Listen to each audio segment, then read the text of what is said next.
And on sodor, episode 56. James swapped jobs. After the accident at the quarry the day before, James was told to work in the quarry, which he was not happy about. He did not like being in the quarry, because it made his paintwork dirty, and he just didn't like it in general. And he had to train for one of the newer engines on sodor called Robert. He was sleeping in the coal hopper, because that's where he slept. And James wanted to get out of the quarry as fast as possible, so he came up with a plan so he can leave the quarry. He had to shut the morning train for Robert, and he was getting the brake on, then he bumped it too hard, then he crashed it into Robert. Then Robert crashed through the back of the coal hopper.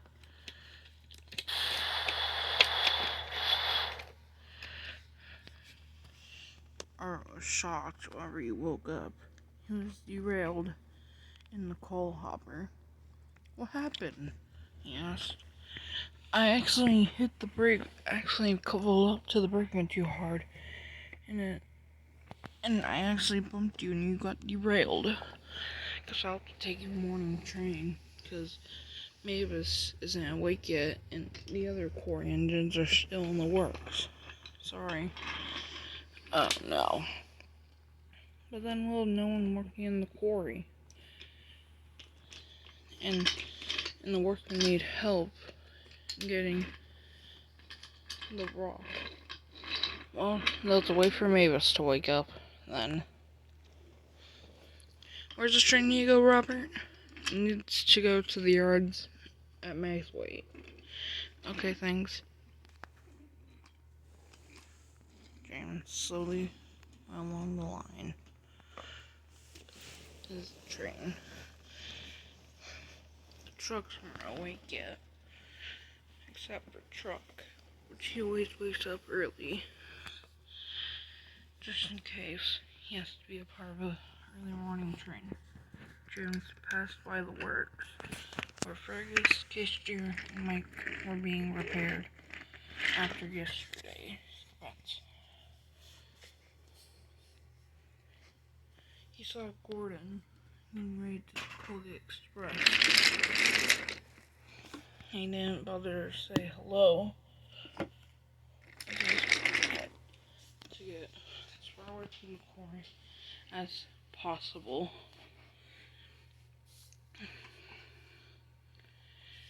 And he had to pick up a fuel tanker for the machinery and he had to take a fuel tanker for fuel the machinery at the quarry. He had to shunt it in. And James came into the yard with his train and started to bring the train into the proper sidings.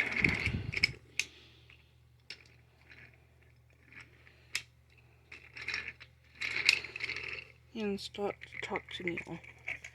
Hey Neil, what James? You want to swap jobs? You go to the quarry and I stay in the yard? Eh? Well, it has been over 50 years since I've been to that quarry. Yeah. So how's that sound? Sounds good. And you can take that fuel tanker and slam shock back to the quarry. Okay. But make sure that you take care of the quarry. Okay? Okay, Neil. I just gotta turn around real quick. I'll be right back.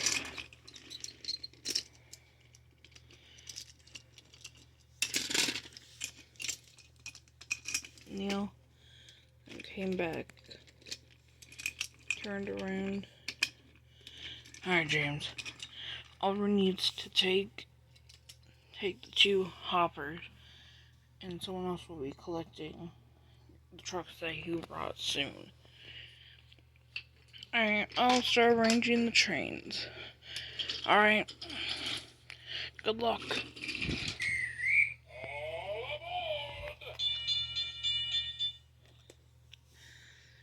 And start organizing these trucks.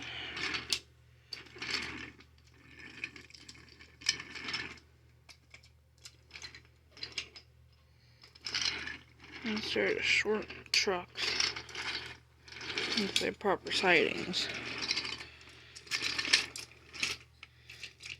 Alright, I need to get Oliver's train to the platform so he can go.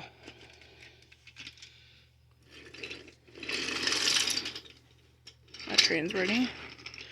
Someone else should be coming soon for this train, he said. And James just waited for engines to come.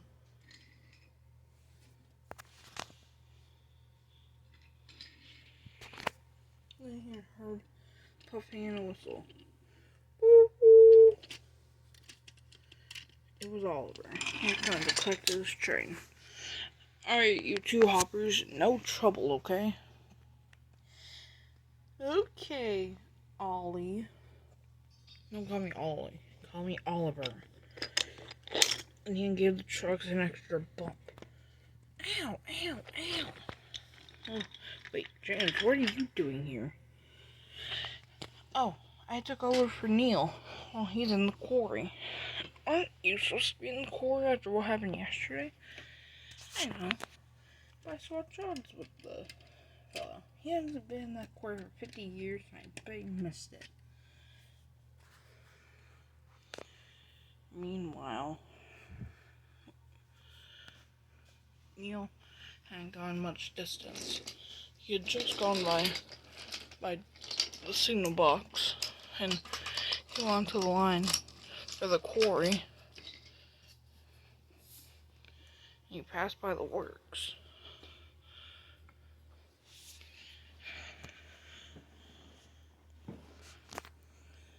And he went into the quarry. It looked abandoned. There was no engines about. And you can only see a couple of workmen. Weird. Well, I need to get this tanker to the machinery. Anyways. Then hearing a couple flaring shock.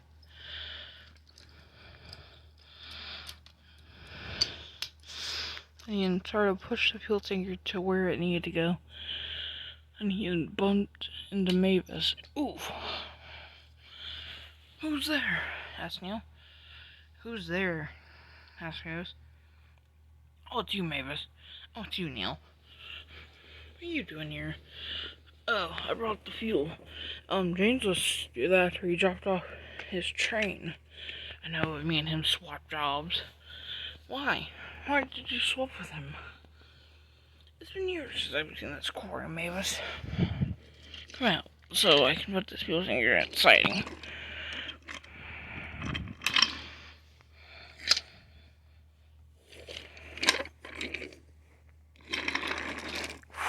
And he can push the fuel tanker to its proper site. Ow!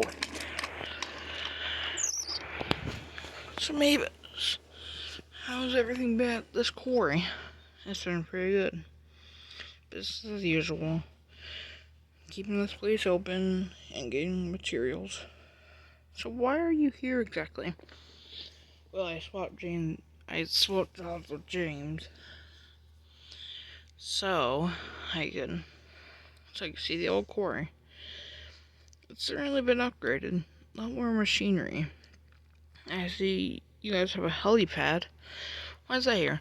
Oh, it was Harold's old helipad. And they moved it here. So we can use it as a shed for us quarry engines. I see you have a coal hopper here now. Yeah. Also, that fuel is for me and the machinery. Because I'm almost out and I really leave this place. I see. So, yeah. And there's no trucks here right now, so that's why I was seeing the siding. So James is doing your job? Yeah. Meanwhile, on the other side of Sodor,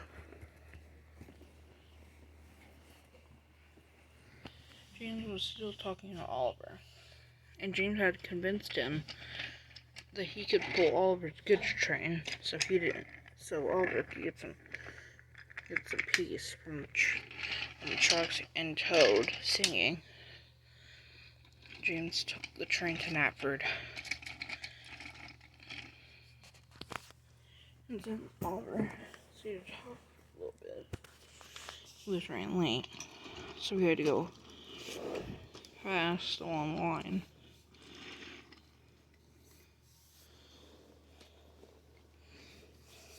He went along the line as fast as he could. He raced through Ellsbridge,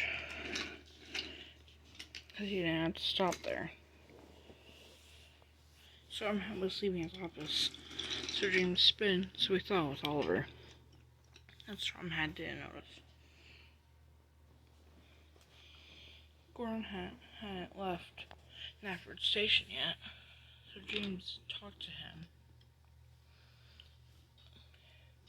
Oh, hello, James. I thought you were working in the quarry.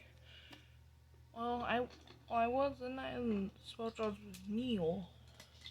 He wanted to see the quarry. And spoke jobs to Oliver because he wanted some peace and quiet. The trucks and Toad singing. Oh, really? Yeah. And anything happen with you? Oh, these coaches are getting really heavy because it's summertime. Well, I can take them for you while you take my goods. I guess I can work. I do enjoy a little peace and quiet from all the passengers complaining. Okay. James and couple up to the express coaches, and Gordon couple up to the goods train. Alright, James, well, you have to leave now. I know. See you later, Gordon. You won't be leaving for an hour. Wait, did he just trick me? Oh my god, he did. Just like he did with the other. Darn it. He has my express. Guess I better stay here. James was enjoying himself. He had tricked 3 engines today. From being a core engine to a shunter to pulling goods to pulling the express. Everything was turning up James for him to stay. But he forgot for one thing. The engines that he had tricked. Neil had seen him pulling the express. He saw him leaving. So he had gotten some help from a friend. And that was Rick, the A2 Pacific. He was sitting on the mountains in the backcountry of Sodor when James came. Can you get going, Rick? I'll think about it. Well, I have the express, so move out of my way. Get moving. Give me 1 second. Said the A2.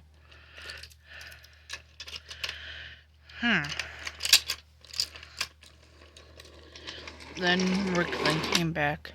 He pulled James away from the coaches.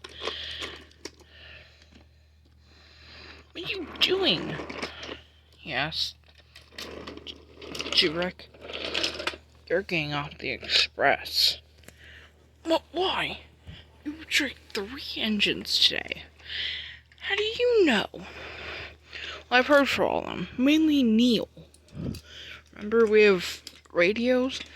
Wait, I didn't know you had one, said James. Oh, they just recently fitted me with one, he said. Oh my goodness.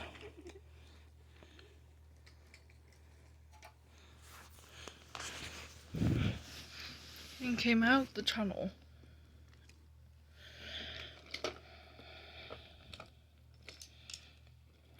slowly with James. Hey, Percy. Make sure James doesn't do anything, okay? Okay. Time to go pull the express. Then Rick went back to go pull the express. All the passengers were confused on what was happening. As soon as Rick got back, he explained what happened. And they were happy that he had dealt with James.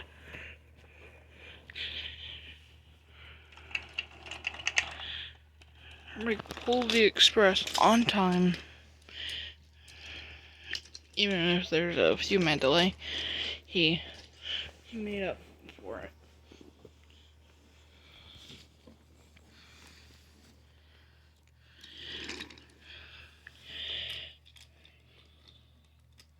He had arrived on time at Neckford Station, and he told the Fat Controller what James had done. He went over to see James, and he punished him accordingly for what he had done. And he had punished James. James had to go sit in the shed for 5 days,